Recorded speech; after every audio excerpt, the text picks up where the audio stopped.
Okay. Welcome to the Revolutionary Agenda.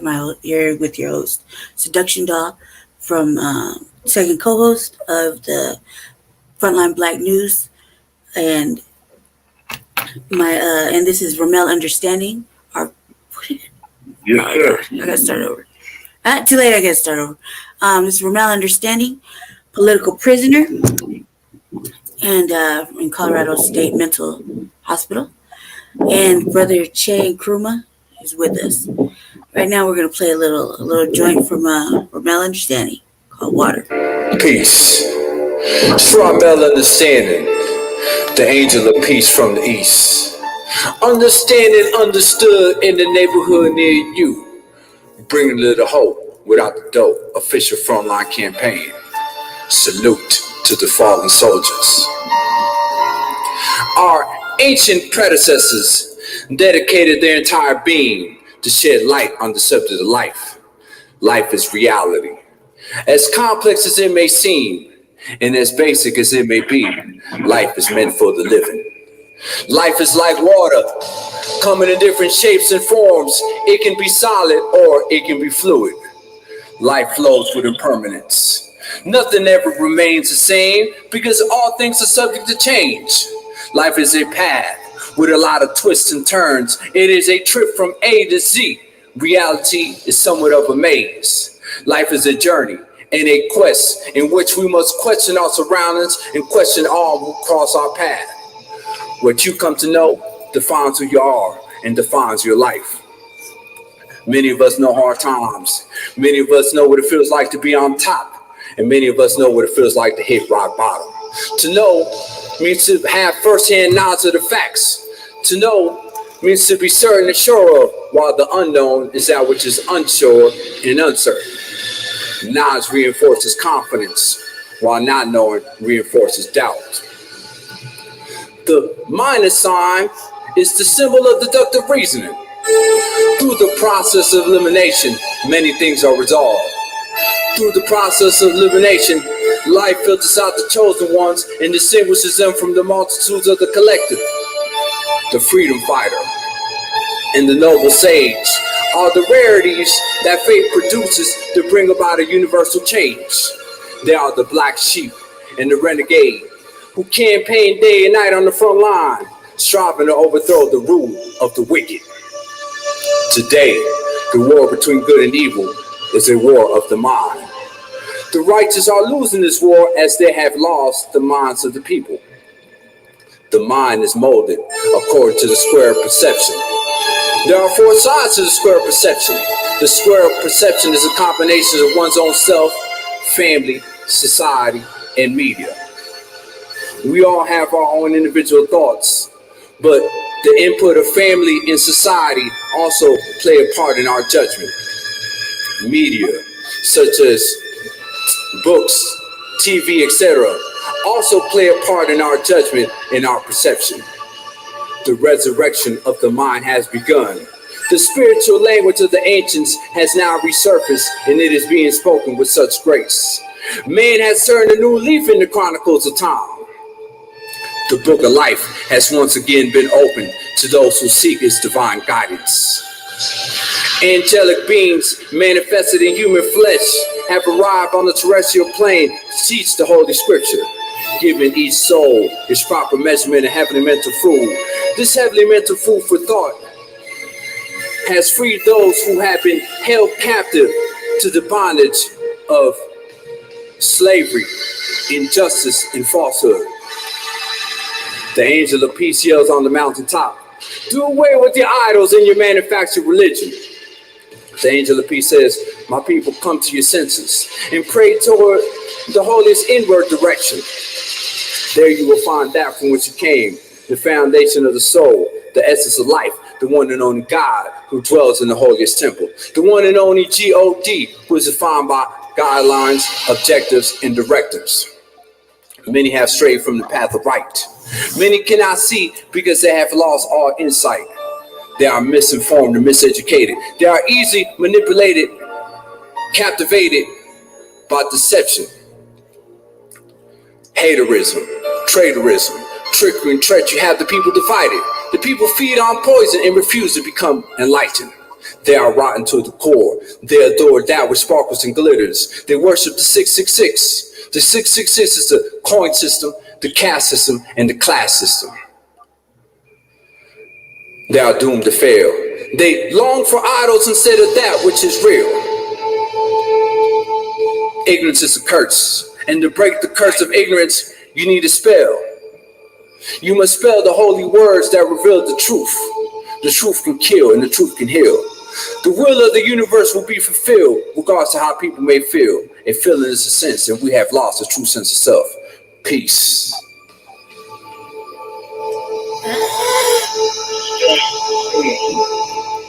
You just can't be too tight like that, man. You just gotta stop. Oh man, you like that, twin? That's the shit right there. Welcome to the Revolutionary Agenda. I'm your host, Seduction Doll. My other host, Yes, RAHMEL Understanding, and we've invited Chang the Kuma. Anchorman. The Anchorman. He says the Anchorman. So solo host Brandy, me, and Anchorman RAHMEL Understanding. We've also invited Chang Kuma to join us.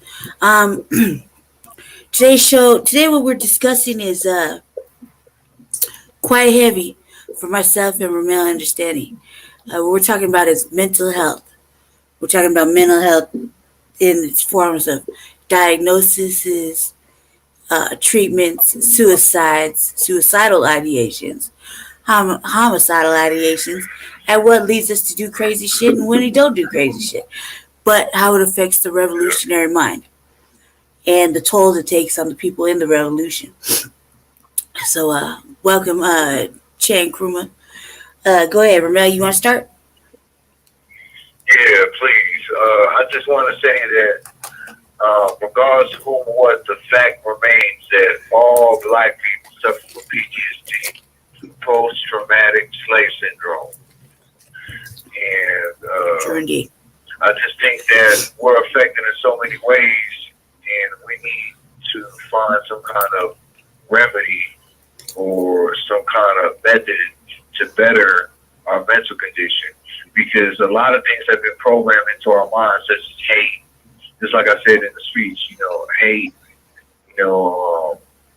separation, inequality, everything dealing with freedom, justice, equality. Our mind is programmed to deal with the opposite, which is slavery, suffering, and death. And I'm just noticing that people aren't really taking that seriously. They think that, like black on black crime, they think that that's the product of the actual individuals involved in the crimes. But it dates back to slavery when they will pit us against each other. And everything that this devil has done is strategic. If you ever read the Willie Lynch letters, you understand where I'm going with that. And, fast forward to now, all those trials and tribulations that our ancestors went through has been biologically handed down to us. And now we are the product of mental health issue that is beyond comprehension. Back it from the phone a little bit. Yes. Did you say that? Yeah, I said just back it from the phone a little bit. Because you're breaking out. Yeah. Now I can hear you. Okay. Yeah, so basically, we need to find out how we can counteract basically this spell that we're under, this mental spell, this psychological effect that is basically destroying us and hurting us and keeping us from uniting from each other. And I think that one way of doing that is by really building with each other, reading. In the Quran, it emphasizes on reading. It says read. Your Lord says read. And, reading helps your mind focus, doing things that are healthy, such as exercising, eating right, and staying away from bullshit like these TV shows and this false media that is teaching you bullshit. Stop listening to Lil Wayne. You know what I mean? Stop listening to the bullshit that's coming on these motherfucking airwaves, and stop allowing yourself to be assimilated. Because that's another psychological thing.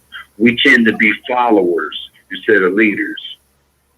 And every trend that comes out, the propaganda machine of the establishment feeds us this poison and makes it seem as though it's acceptable, and that we should take it on, such as, like even with, no offense to nobody, but even the gang scenario, I believe that that's tribalism.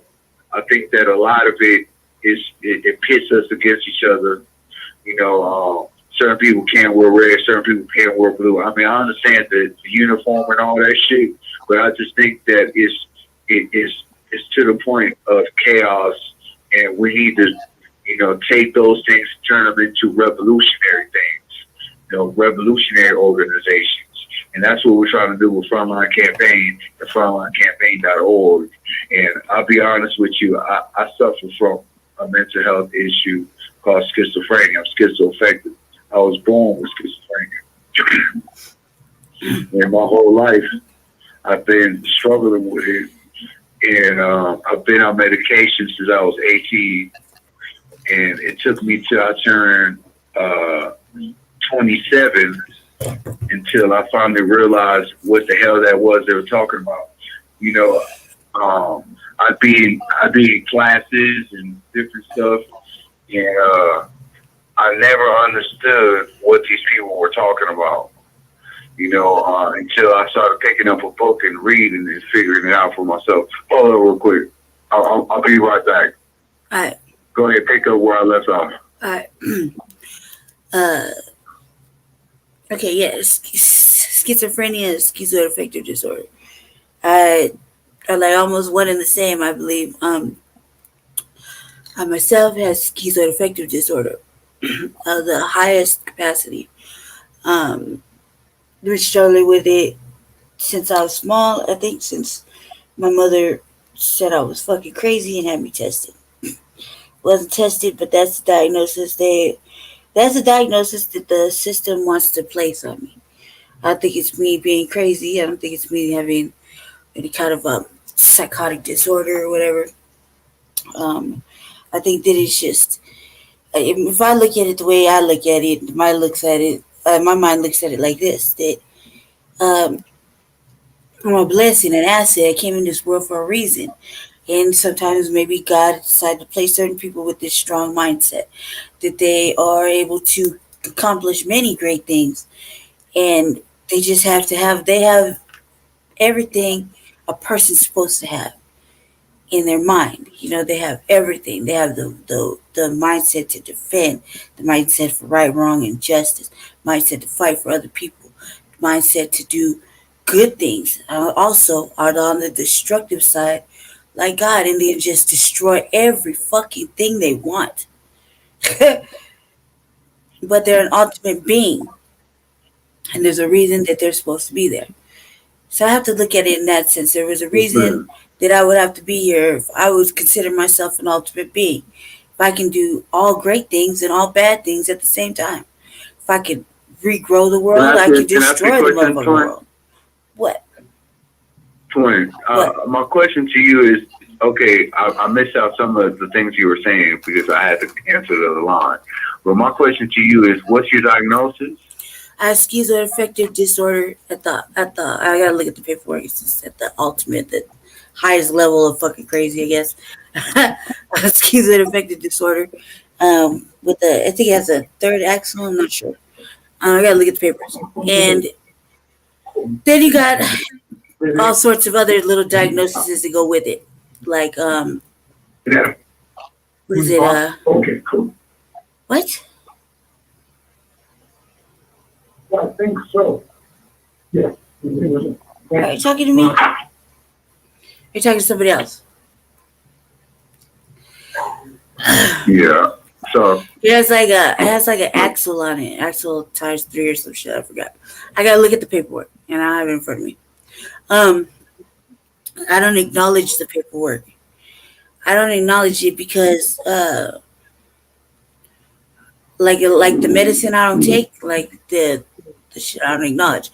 I think that it's something that's placed on me because I'll snap. You know what I mean? It takes lately it takes a long time, but um I'll just have enough. You know what I mean? Enough is enough. Sometimes I just have enough, and it'll end up in a situation later on.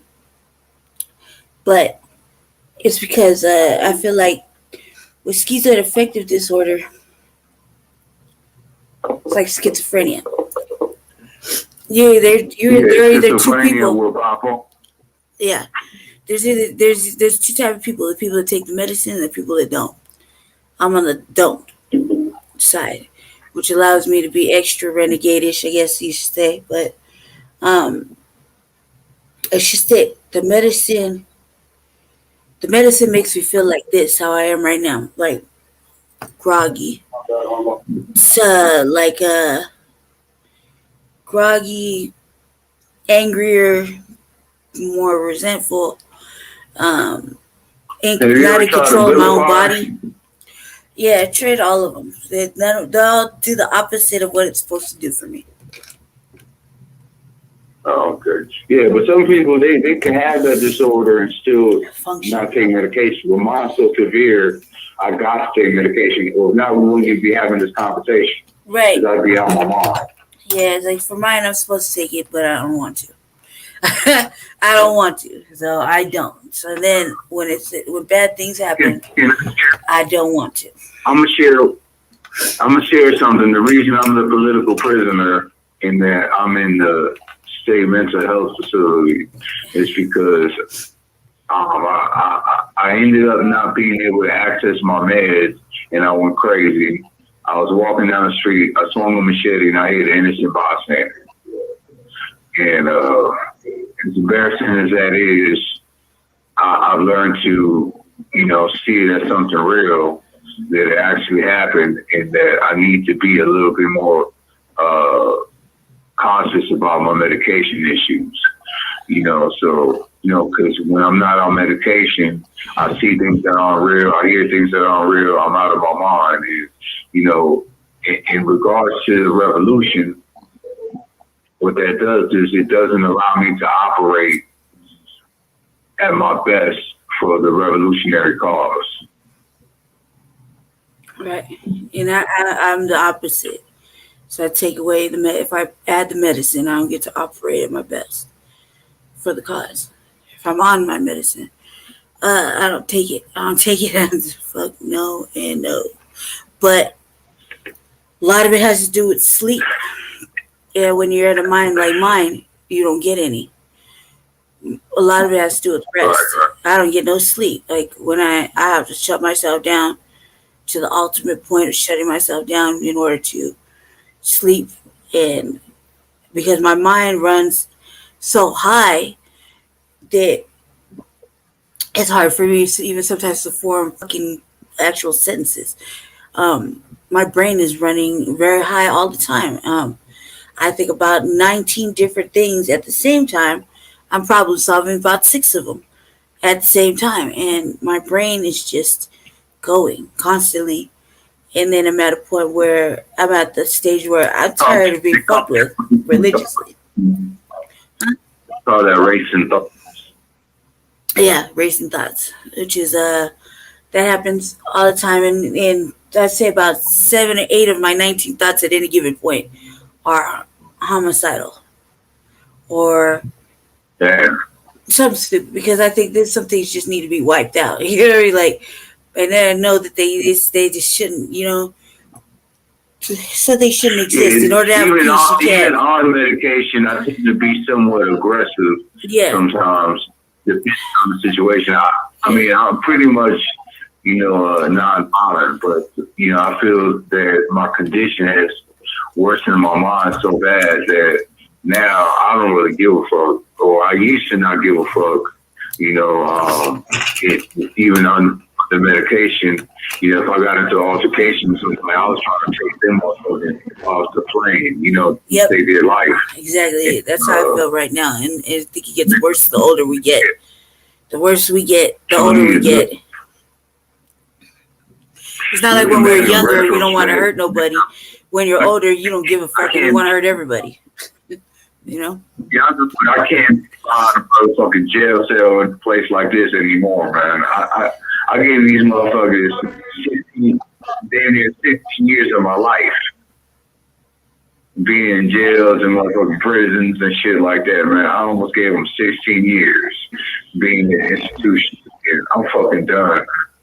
Fuck them places. So that means that I gotta let a motherfucker step on my pumas and kind of politely just, they step on my pumas. Sorry. It's all good. And that's what I gotta do.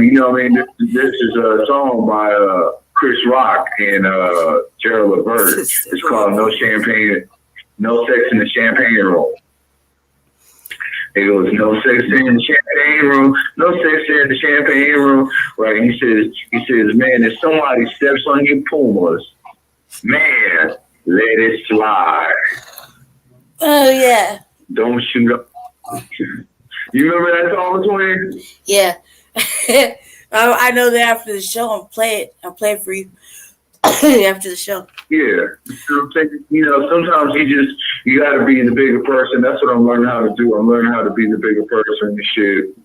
Be able to really bypass all the bullshit, sidestep all the bullshit, and my life depends on it. My kids depend on it. They need their father in their life, and in order to be in their life, I gotta act accordingly. You know what I'm saying? Now, if a motherfucker run into my motherfucking house or some crazy shit like that, then I'm in the right. You know what I mean? Or if a motherfucker fuck with my kids or try to physically assault me, then I'm in the right to do whatever I gotta do. But other than that, shit don't really matter. You know what I mean? It's like hood politics. That shit, as intense as hood politics is, a lot of that shit don't even matter, man. No. You know what I mean? And this is going back, go ahead, man. Che and Kruma, you have something to add? Yeah, so I just want to tell my story.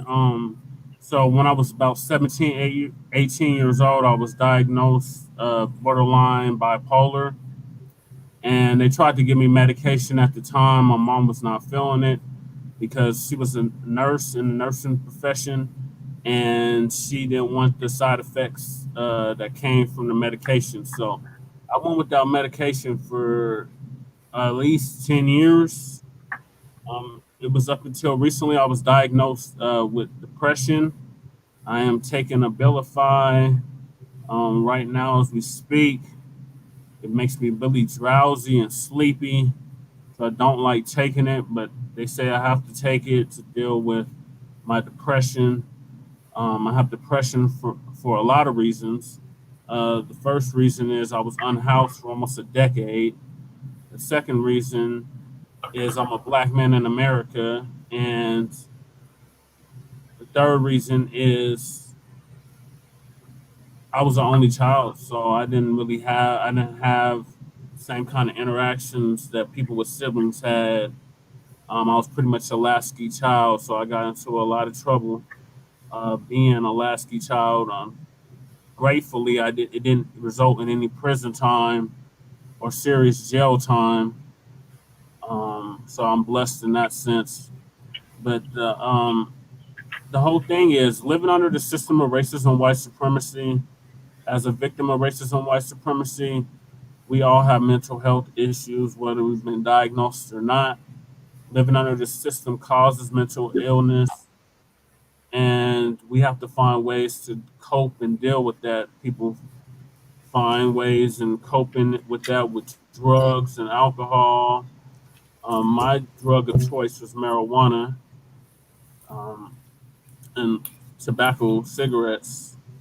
But other people, they find coping mechanisms in crack cocaine and methamphetamines and heroin and other narcotics. Um, so it's finding a way to deal with this madness.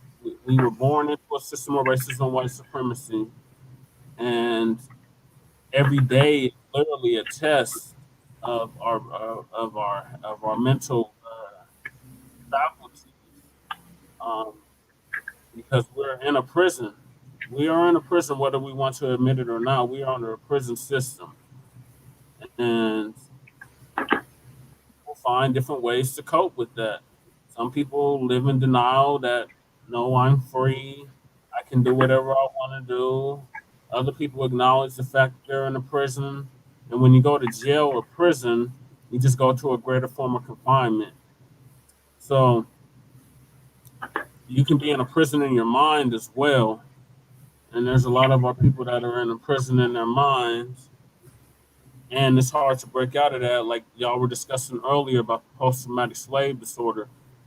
That was coined by Dr. Joy Negreese. And she did a lot of extensive research into the field of psychology, just like Dr. Francis Cress Welsing, who kicked open the door for Black psychology in the 1970s. And when you live under a system that constantly tells you to hate yourself and hate anything that looks like you and denigrate and degrade anything that reminds you of you, that is a form of mental illness. And we still, in 2021, have not found a deal with that. We haven't found a way to overcome it. Results in take it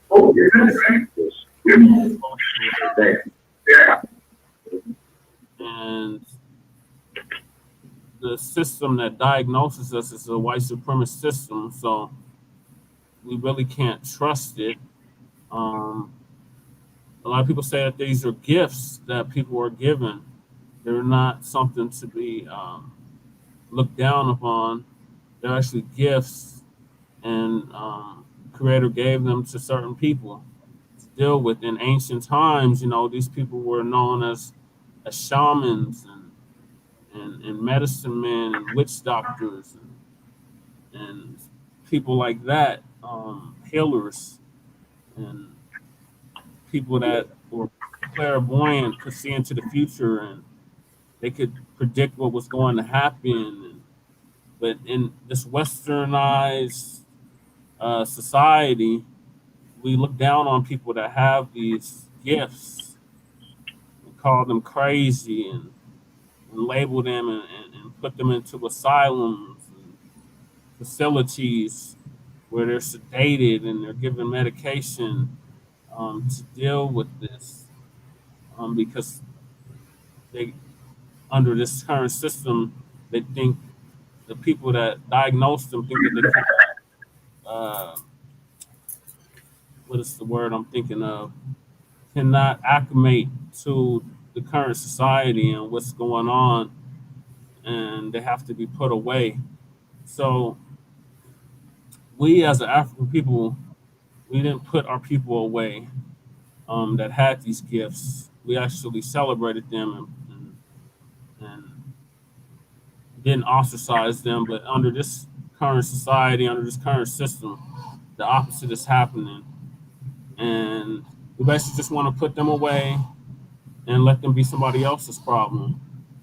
And we have to work on that notion, because that has been ingrained in us for centuries, via slavery, via the transatlantic slave trade, via Jim Crow, via all these mechanisms that have been used against us to keep us in an oppressive state.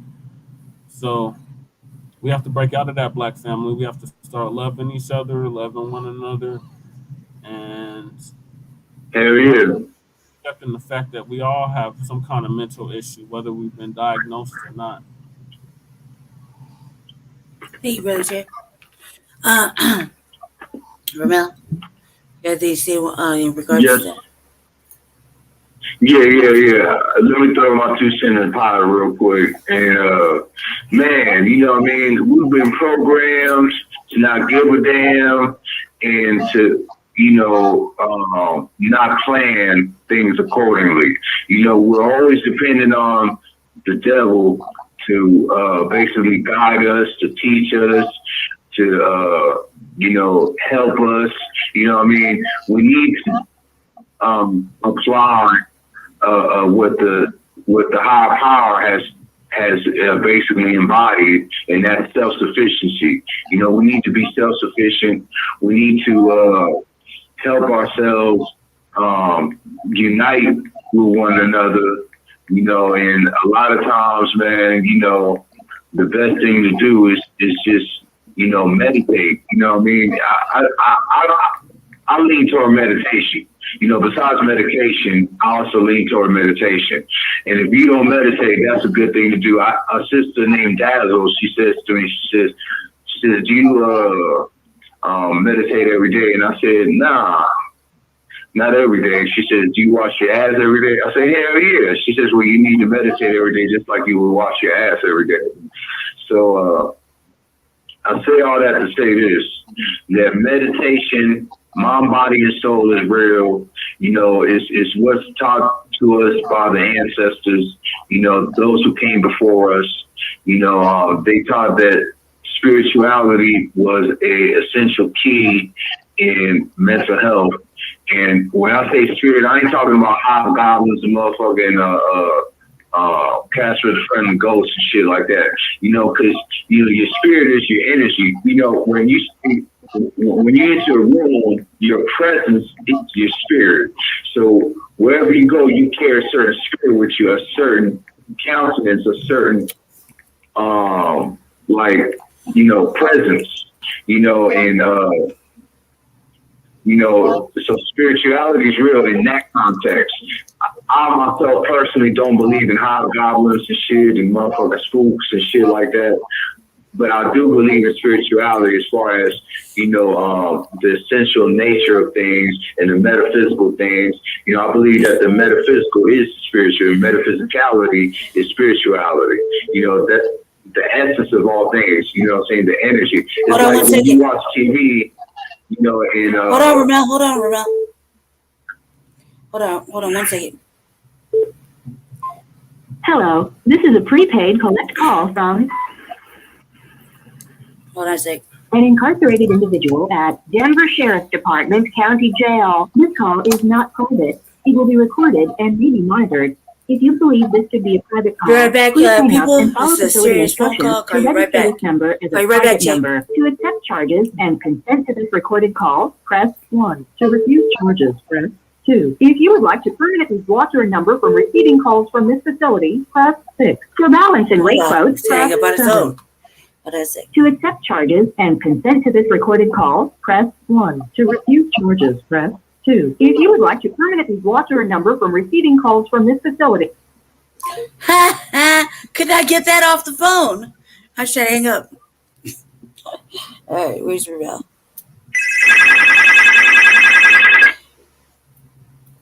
Okay, sorry about that. Ramel. what happened was, it's all good. What I was trying to say was that I couldn't get. I gotta. is your essence. Hold on, everybody. Hold on, Ramel. I have to take this call. It's important. It's only because that's something to do with, I think, tomorrow. And I have somebody calling super important. So what we're going to do is, give me a second. Let me see this. If it calls back in. If it calls back in, I got to take it. Is it Brother Yager? No. Well, America, we'll go like this. Well, America, the situation I had before the situation I'm in,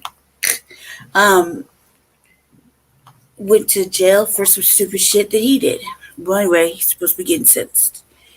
And his lawyer already called, but I was indisposed the last couple of days. So then,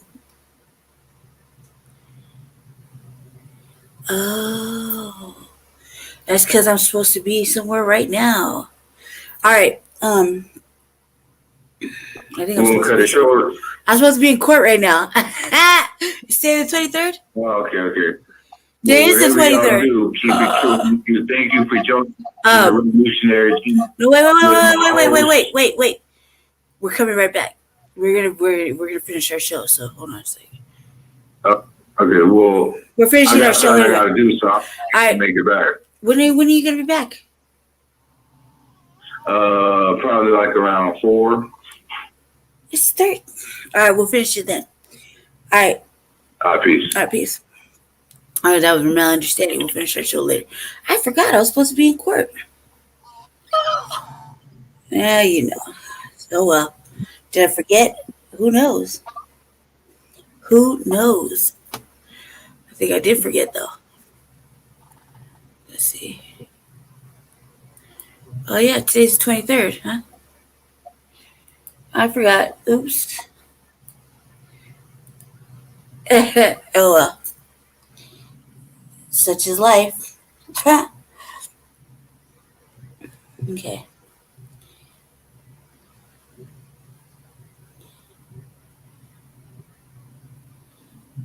Yeah. All right. Well. Okay. Let's get back into it. So, where did I leave off, Brother Jay? Because I forgot. RAHMEL was talking about mental health. Yes. And Red says yes. Yeah, he has to take his medicine. I don't really necessarily have to take mine. Of holistic remedies to deal with whatever we're dealing with.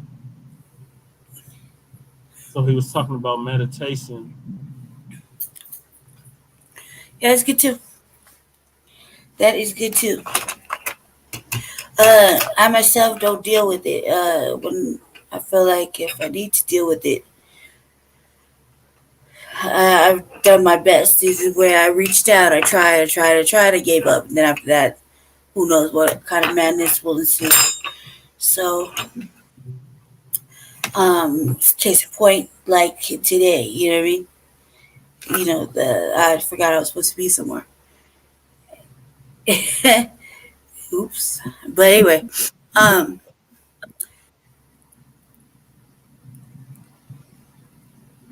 what happens is that the mind like in a mind like ours, you have to be able to focus. You can't focus when your mind is too fucked up. You know what I mean? And if your mind's not fucked up, or you feel like it, or you feel like you're not making a very valid point, then all kinds of things will be messed up. Like feel like you're not being heard, nobody cares. All you're doing is wasting your time.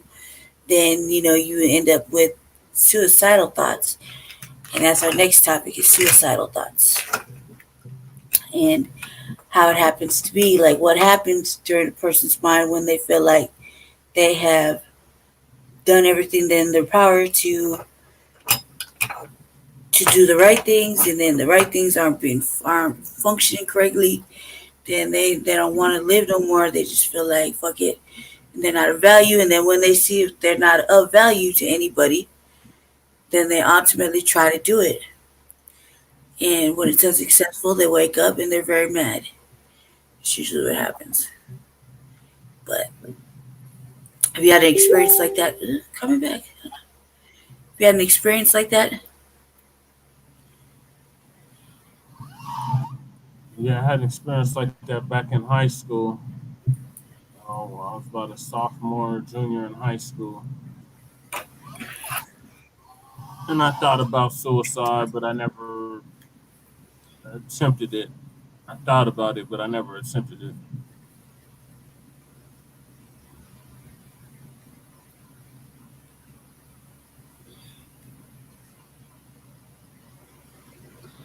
Um, I've had many suicidal attempts.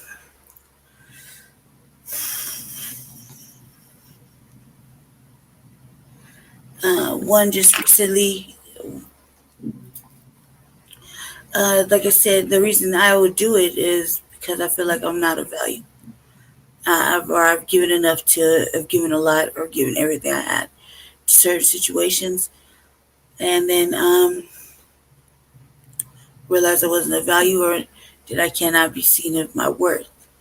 Therefore, there is no reason for me to exist. No one could see the value of anything I bring to whatever situation I'm working in or doing, and that's usually what it would be the reason.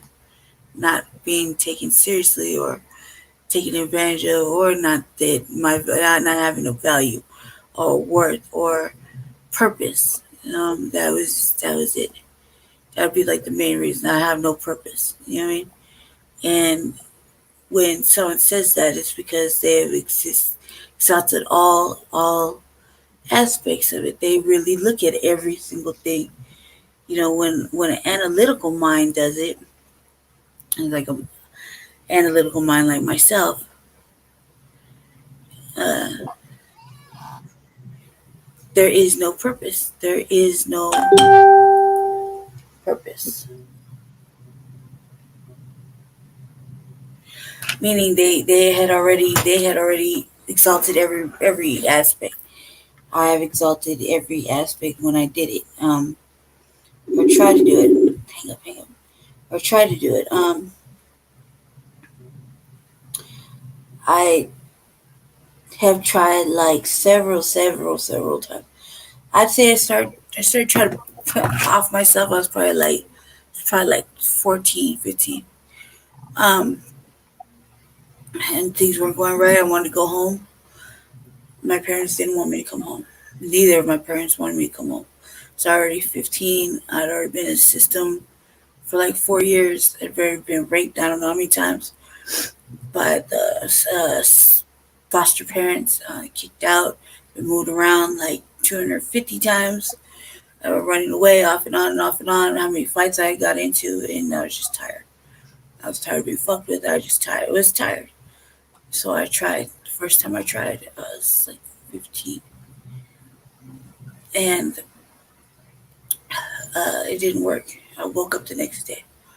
I woke up, I was angrier than I was when I tried. I was angrier when I was when I started.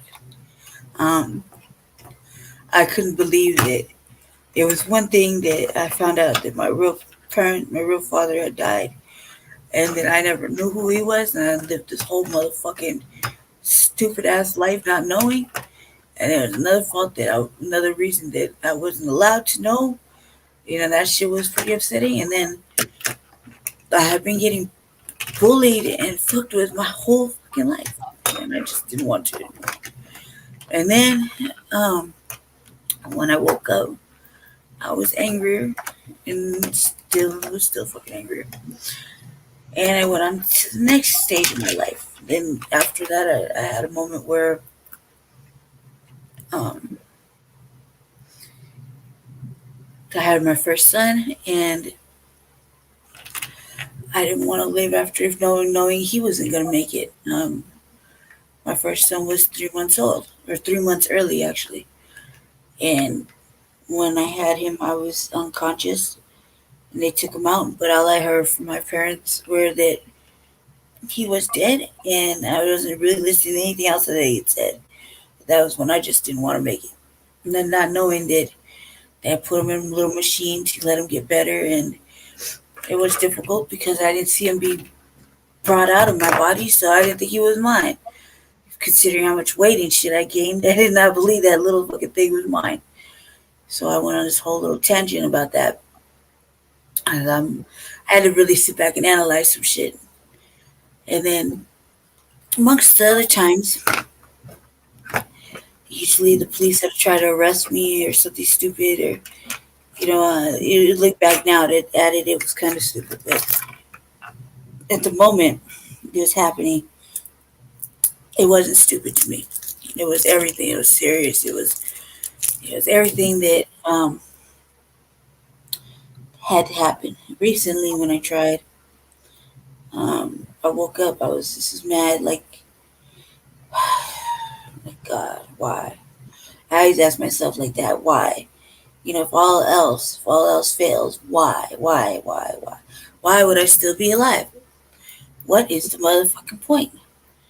You know what I mean? And no answer still to this day. Though it's like, Now I think that now I just have to believe that there must be a reason this lip gloss made my lips hot. Sorry, family. That was an allergic reaction. As we are speaking, my lips are on fire. um, I don't think they don't think. Some days I think there's a reason.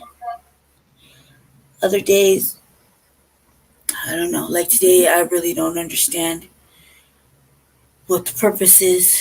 But the analytical thinker, so I've already analyzed this many, many times. When I tried like recently, it's because I was unhappy and I was tired. I was tired. Um, what people don't understand is that there's two kinds of people. There's givers and takers. There's people who are selfish and there's people who are unselfish. And the world is divided, always has been. You got people that are givers. They give everything to the end. And then when they have nothing left to give, there's nothing left. And then they have no purpose. That's when they think that, why should I take life? Why should I take this life when someone else has a better chance of being able to succeed in it? If I'm not functioning right in it, why do I have to be here? I'm taking up space. You know what I mean? And so they lead into that. And with nobody to see, that's the problem, is that we've segregated. We've done so much that there's nobody to talk to about our little problems, because our lives are in the hands of fucking mental health care professionals who are white supremacists. And they shake our brains up like snow globes, and then they wonder why we end up trying to kill ourselves or kill other people. When that's not in our fucking nature at all. Never been in our nature to fucking kill ourselves. When that is not in our nature. As black people, it is not in our nature to fucking kill ourselves. We have no desire for it. It's not in our nature. It's our nature to defend ourselves. It's our nature to stand up for others. It's our nature to fight in the front lines of our shit. But it is not in our nature to kill ourselves. Think about it. It's a white person thing. They're the ones that kill themselves. Okay? It's not in our nature to fucking do it, but our minds are so fucking corrupted and fucked up now that because of post-traumatic slave disorders, because of us being traumatically abused by the law, the police, fucking our families, us not having no friends because of fucking everybody thinks everybody's a weirdo, whatever the fuck the problem is, we isolate ourselves into the point where this happens. And that's what we think of, but it's not in our nature. It's not in our innate nature to want to kill ourselves, black family. It isn't. It's not a thing that black people deal with ever. And when they do deal with it, it's because something is so fucking traumatic to them, so much fucking life altering, that is the only answer at some point. That is the only fucking answer that makes sense, because after they've given all reason, all fucking everything, they have nothing left to give. There's no more understanding. There's no more nothing. And that is the answer they have left in their brains. It's a fucking, man, if I'm not worth anything to anybody, what the fuck am I doing here? If my work isn't of value to anything, what the fuck am I still doing here? If I can't have this and I can't have that, what am I still doing here? And it leads us to that. After that, when we wake up and realize that nobody gave a fuck, not even to inquire if the other person was even okay, it makes it even worse. So then they go round two, try to do it again, and then they wake up and they're like, fuck, now what? Now what? They try to do it 2 days in a row. The third time is a charm, you know what I mean? And they sit back and they look at things like, I don't even know. This is supposed to make sense, but it doesn't anymore, you know? That's what goes on in the brain of an analytical mind. Well, I did this, and I did this, and nobody but me gave a fuck. And since I'm the only one that gives a fuck, I don't care anymore. And so, bam. And then the aftermath is, well, who suffers? Who suffers after the loss of somebody truly fucking inspiring and great? Who suffers? Well, everybody suffers until they want to remember something that person did, and then they use them in a quote and all this extra shit. So ultimately, at the end of it, nobody suffers. Nobody gives a fuck because people are replaceable, people can be moved on, and all that extra shit. So either way, the suicidal mind will still want to just say that because they don't want to continue to deal with it. They don't want to anymore. They care less. You know what I mean? Thoughts, Brother Jay? Suicide has been on the rise in the Black community. I blame social media for a lot of it. Social media has created environments where people want to off themselves because they're not living up to certain standards or certain people's view of them. Basically, you got to have an outlet for somebody to talk to. We see it as a stigma in the Black community to go seek counseling. We see it as a white thing to go seek counseling or supportive services, but it's something that everybody needs. And it's something that we should take advantage of. The services are out here. There's people that will listen to you, that will hear whatever you're going through and help you through it. I gotta disagree. Yeah, I disagree right there. They don't ever want to help nobody. Trust and believe. People go to them religiously, and their answer is just sit here and watch TV. So no, I don't think they care. Well, everybody's experience is different. And in my experience, I've run into people that actually care and have actually listened to me and helped me through situations where I didn't think I could go on. I didn't think I could continue on. So, I mean, everybody's experience is different. I'm not saying everybody's experience is like mine or like yours. Everybody's experience is unique. But there is resources out there. If you go and seek them, there are resources out there that can help you with mental health.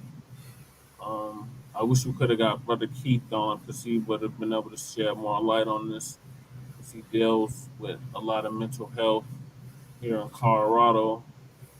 And we need more Black mental health providers. It's one thing when you have somebody, it's a certain thing when you have somebody that looks like you that go talk to. It's a whole other thing when you have a white supremacist that been put in charge of diagnosing you and listening to your problems. They can't relate. So we need more Black mental health professionals, especially in states like Colorado, where we are the numerical minority.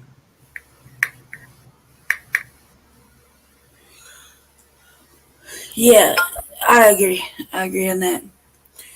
Um, it seems like I've had maybe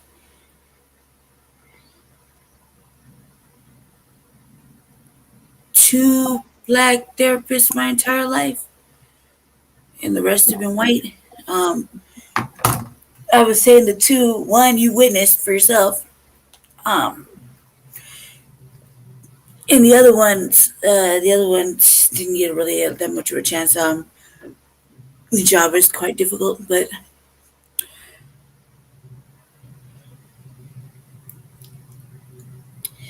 they the two that were black, much easier response, much easier to talk to. Their answers were much easier to obtain. It was a lot easier for me. Also, to note that they didn't really share in that colorism shit either. They saw me for what I am. So I think that was what was easier for me. The other thing is that with the white therapist, and they clearly say this, you know for a fact, this yourself, Brother Che, was what says start off the conversation when you're talking about, supremacy and shit, and they obviously agree that they're supremacists. You know what I mean? Then you know that their intentions with you will not be, they're not going to be the same as your intentions are. They're not going to be the same, and they're going to ultimately highlight their agenda onto you somehow, some way, shape, or form. So that being said, I've had some experiences with the mental health situation where it was like that. It was really like that. They don't really take care of our minds like they do their minds. Meaning, we go in there for treatment, they are more likely to abuse us more somehow, but be more cautious and more apt to take care of a white mind that comes through the door versus a mixed one or a black one all the way. You know what I mean? They're going to find some way to be condescending or sarcastic or fucking something. You know what I mean? That's what I've noticed. Why I stopped taking my medicine. My doctor said you remember, let's take that back. You remember when we first met him? Mike? Yeah. You remember when we first met Mike, right? And how shocked he was that you'd never been to jail or anything like that. Right? Mm-hmm. Cheerios.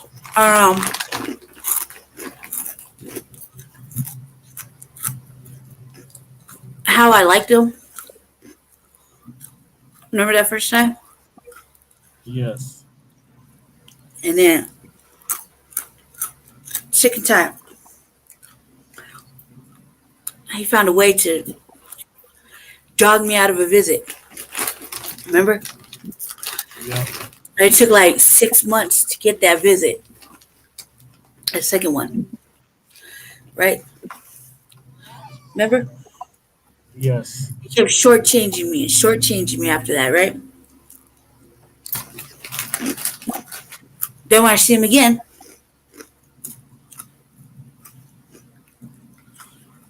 he comes off with, I'm afforded certain privileges I don't understand. I don't have the understanding to deal with black issues because I'm afforded white privilege. And I was like, right? You remember? Yep. And then I called you. I was like, and white privilege, and he's a supremacist. Remember? Yes.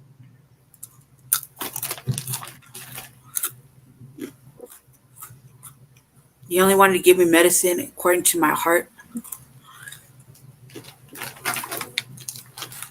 And I said, yeah, whatever, right? That's when I stopped taking the medicine. Because my mind had finally made sense to me. I thought I was sick. Am I sick? No. Is Ramel sick? No. No. That's a genius right there. Genius. The force. the other force. Genius. But when you got your mind in the hands of white supremacy, I try to condition you to other forms of thinking, then we fight as renegades, fucking revolutionists, fugitives, whatever you want to call it, against it. Then it causes confusion. And then you throw in to an emotionalist creature, throw in emotion. And that's what fucks us up.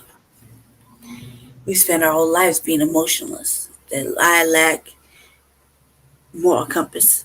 But lately, I have moral compass because I throw in emotion. Emotion allows you to have emotion. Emotion allows you to have moral compass. When you take emotion out of it, then you lack moral compass and you lack the capacity to give a fuck or to care about certain shit.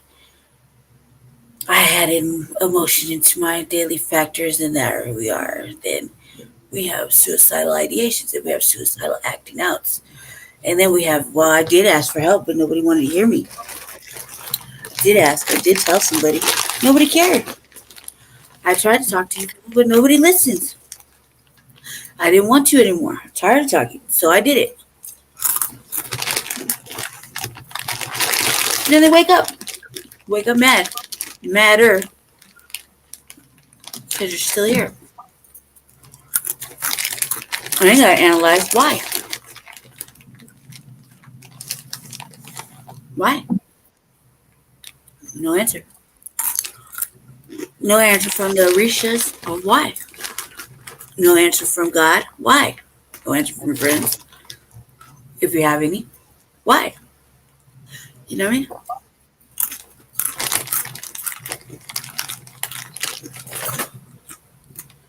Any thoughts? Dots are if you tried to kill yourself and you're still here, there's a purpose for you to still be here. The universe, the creator, whatever, still has a purpose for you. Otherwise, you wouldn't be here. I take this as signs that, you still belong here. You still are needed here.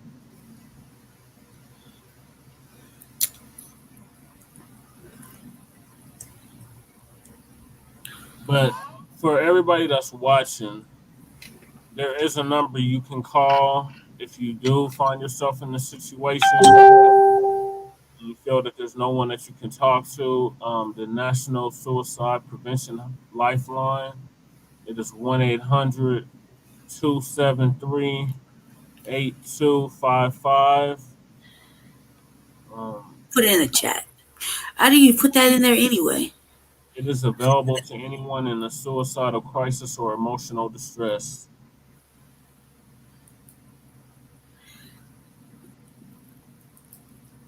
Yeah. So how do you put that in there? How do you make that happen?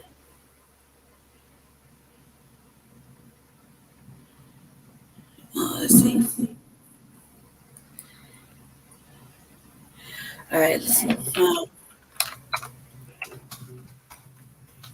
Oops. Sorry. You're going to see my eyeballs.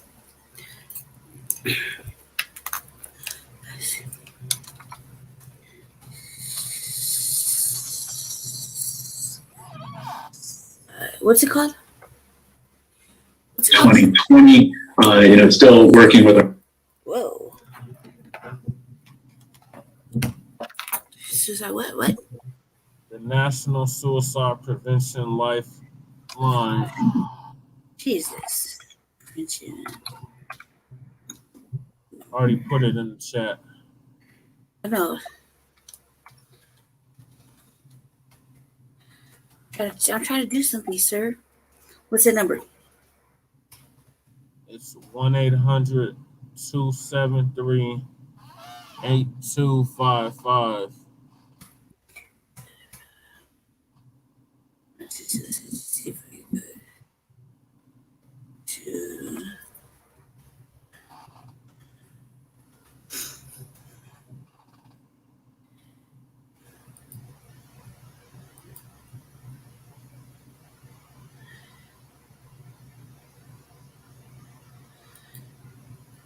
That's tight. Look, it's going. All right. Okay. Sorry, Black Valley working with which you guys see my puffy little eyeballs because we had a tough topic today. And these are obviously different glasses because I threw my other ones off. You see.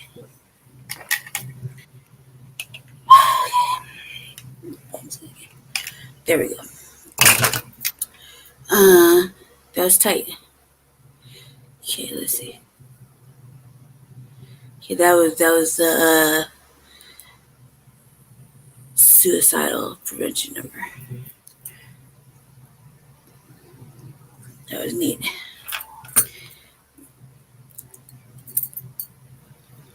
Okay, I got lost for a second. Also, too, medicine for me is not a good thing. This is what happens when you take medicine when you shouldn't, you never do, and when you do, it makes you like this.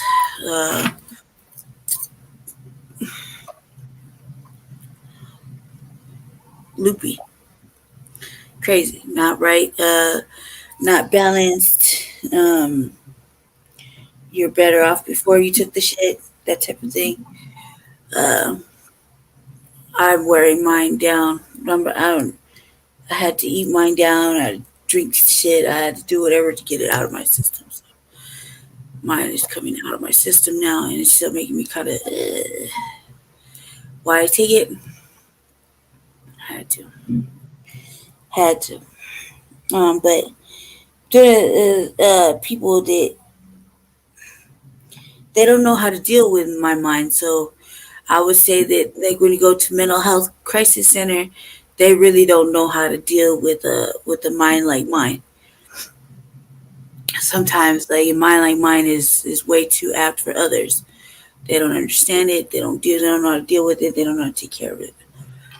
And the more you try to explain to them, they really don't get it. So they don't know how to respond to it. And that's where it leads us to. I personally have been looking for another doctor and haven't been unsuccessful. So when I need it, I don't have nobody to talk to about my problems. Even if I have problems, so.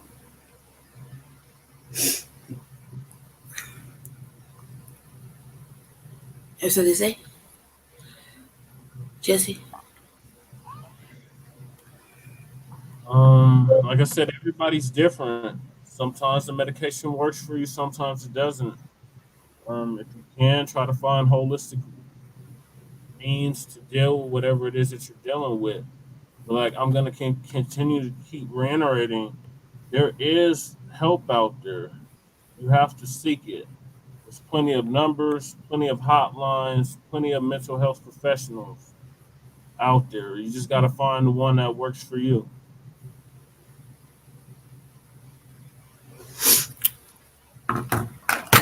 Yep.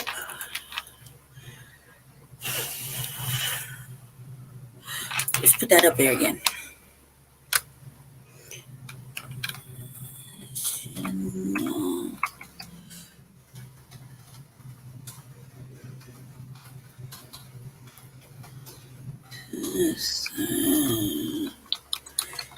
This has got to be a shorter fucking number. Give me a shorter one, Jesse. Jesus Christ, it's like so long to type. What's the actual? Isn't there just the actual hotline? That was the national hotline. Then there's the Colorado hotline. That's the. Jeez, I fucking got like 18 fucking letters, 18 words to it. It's 1-800. No, that's the national hotline. Do the national one. 1-800. 273 273 8255. And the Colorado one It's is what? 1-844-493-TALK 8255.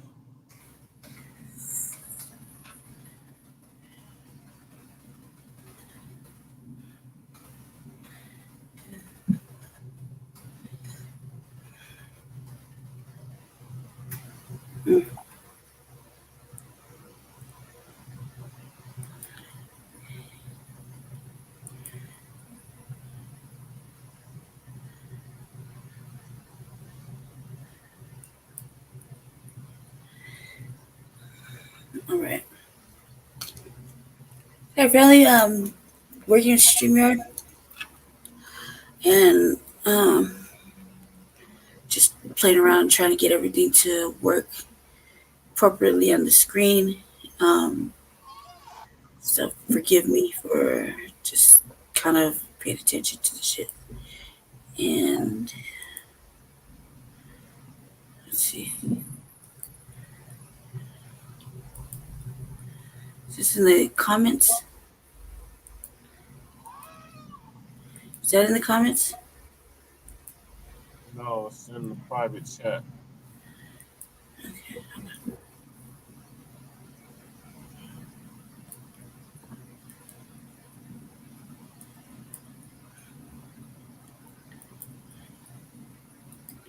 Here you go, family.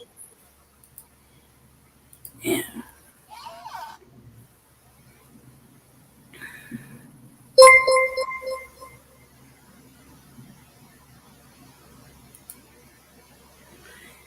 Okay. There you go. Thank you, Brother Che, for that little research right there that you did. Let's see. One more. I think that's it. No, you're private. And then one more.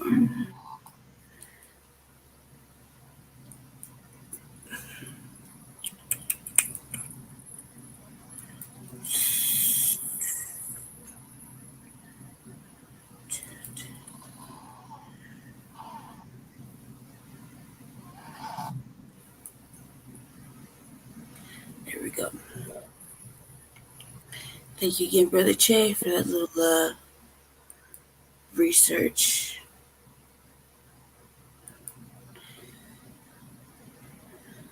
Okay.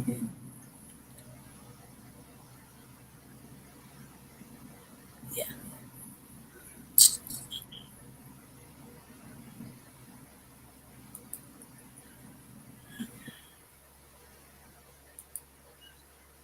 All right. Okay. That's pretty neat, huh? Right here, this little bottom shit. Yeah.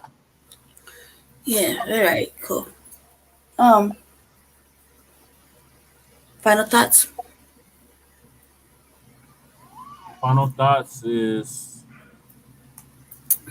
seek help if you need it.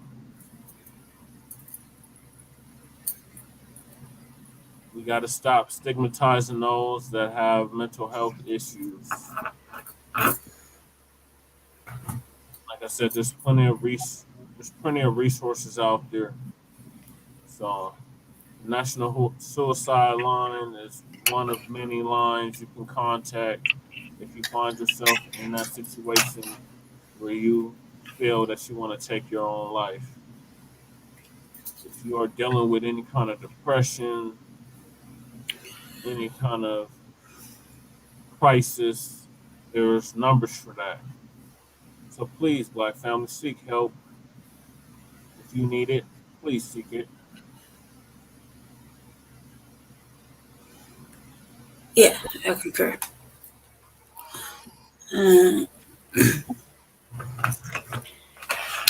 Seek adequate help if you can. I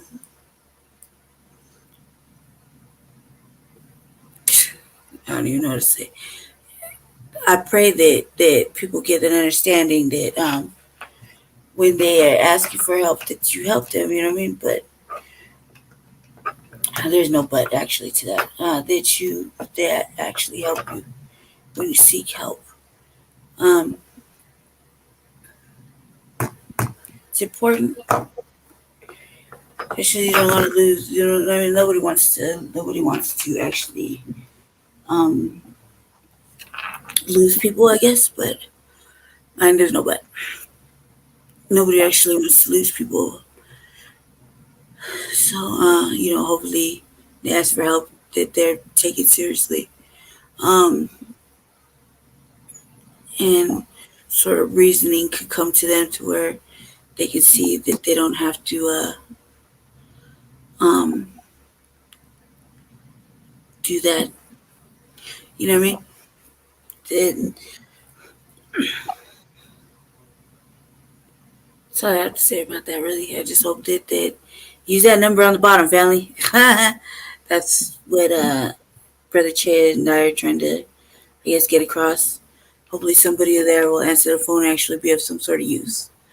And you don't have to feel the way you do or carry that out or any of that crazy shit, because maybe somebody will care enough to help you through whatever process you got, so you don't have to go to those extents and wake up upset or anything like that. So you know what I mean? And we'll tap back in at a later time with Mel Understanding, because we have to finish our show and he is actually somewhere else. So we're gonna close with